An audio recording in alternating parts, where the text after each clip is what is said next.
Yes, good afternoon, everybody. I really today wanted to share with you a little bit about what we, Legal and General, have been doing to, to apply social value into our sort of real assets, but also across the organisation as a whole.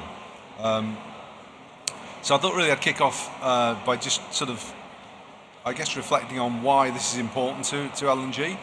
And I think that apart from what many of us would regard as being the right thing to do anyway, there's a series of key drivers, I think, for us as a business. The first one really is around our social license to operate. So, one of L&G's core business principles is that we need to be economically, but also socially useful, to society. Our long-term financial sustainability is inextricably linked to providing benefit to our stakeholders and society at large. So, we are very much a business that touches all parts of society. And I guess, delivering social value is part of that contract. And I think, I'm based within real assets, and that's particularly important within real assets, where we're literally building we're building the communities that our stakeholders, our shareholders, our investors actually live and work in. So it's a key driver for us. I think the second area is around attracting the right kind of investments. What we're finding is that investors are increasingly asking for more and more information about our social impact as well as our environmental impact. This is on top of obviously the financial returns that they're looking for. We've got things like the UN principles for responsible investments, the UN global climate change and sustainability goals. Questions around these areas are becoming increasingly mainstream, and obviously we need to be able to anticipate the concerns as they emerge of our investors and actually act upon that. So I think that's a second key area. I think the final area is around attracting and retaining employees. At a time when many people believe that we're heading into a period of serious skills shortages, it's increasingly important for organisations to be able to demonstrate that they're sustainable and responsible in order to basically attract and keep the best people. And I guess this is particularly important for the younger generations, and there's quite a lot of research, in particular some research done last year by Deloitte, which highlighted the fact that young workers are really concerned about the fact that employers put the bottom line ahead of the environment, ahead of society. And from our perspective, obviously there's a price to pay there in terms of loyalty. So that's another key factor. So that's a flavour for some of the things that we think are important to us in terms of social value. So really, just to say a little bit about what we've actually been doing. So we started about 3 years ago looking into this, and we started, Guy touched on it a little while ago. We started with the first pilot of its kind with the British Council for Offices, and that was at 245 Hammersmith. I think the thing that really struck us right from the outset is that social value is important throughout the whole life cycle of a building, and obviously we started with the new build, and I'll say a bit more about the other stages later.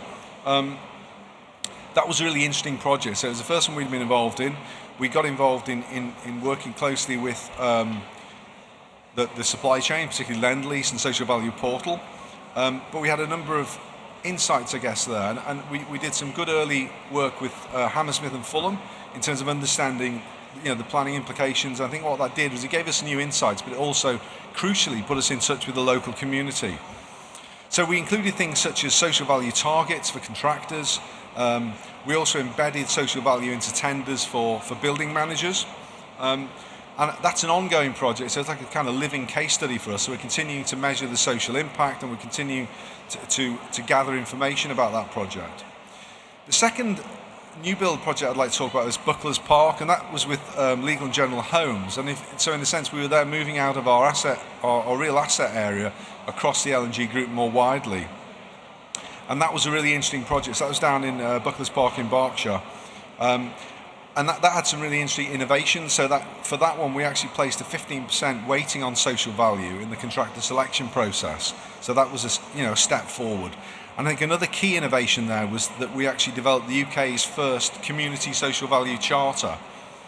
And that really was, that was really a real effort put into engaging with the local community. So it involved a big survey of lots of different people. I think we had 500 respondents. We had a series of workshops. And that really highlighted some interesting things. So, for example, it highlighted the fact that there was a need to actually improve some of the local facilities. So there was a need to refurbish a youth centre. There was also some really good volunteering going on locally, but it wasn't being coordinated as well as it could be. And in a sense, what we did from that was we developed the first community social value engagement strategy. And it really effectively, it was a long-term upfront public confirmation that we wanted to deliver positive community impact for the future population of that community. So these projects really helped us to develop our method, but I guess what they also did was they highlighted the fact that we needed to start to think also about the operational phase. So although I think Guy showed a chart earlier which showed how much social value was tied up in the new build phase, but the operational phase has, if you like, the majority of the social value opportunity there. So we need to think about how we're going to move that into the operational supply chain, and that's effectively what we did next. So about 18 months ago, we launched a series of projects across two of our balanced funds. So they're our sort of mixed funds, two of our smaller funds, Bishopsgate and UK PIF 2. And we did that with two different managing agents. That was with JLL and also with Savile, so we had a good mixture of agents there and a mixture of sites. And what those pilots did was they enabled us to really road test the data collection around social value and also the measurement framework, how that was going to operate. And what it also did was it revealed to us the extent to which really interesting activities were already happening at our sites. So there's some really good things happening already. And I mean, I'll just give you a few insights. So Overgate Shopping Centre in Dundee, there was a whole range of activities, and they were actually, we measured they were adding about £4 million a year of social value added. They were doing things like they're supporting local community projects, they were working with local charities, they were providing facilities and expertise, they did lots of volunteering, and this was also with the management team, but also with the occupiers, which is another crucial area that we need to think about too, because there's an even bigger leverage there that we can work with our occupiers. But they were also doing things like they were obviously providing local jobs, helping to get people who are long-term unemployed into employment, and even right down to things like providing space for local soup kitchens. It's a whole load of good things. And I think it was probably telling that site team was actually awarded a Green Apple Award in 2018 for their work on the well-being of their staff. So I've said a bit about some of the projects we've been working on, why it's important to us also, and I think really it's just to round off by saying that L&G are really committed to social value.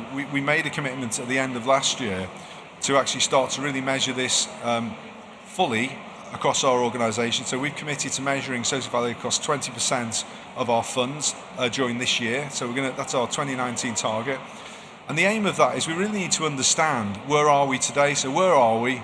What does good look like? And how do we best plot our course forwards? So what we want to do is establish our baseline by the end of this year, so we can set some targets for next year. And I think what we're also aiming to do is to develop more of a transparent, open reporting approach right down to an asset level, so that our customers and our stakeholders can share in the social value that we've now committed to deliver. So thank you very much.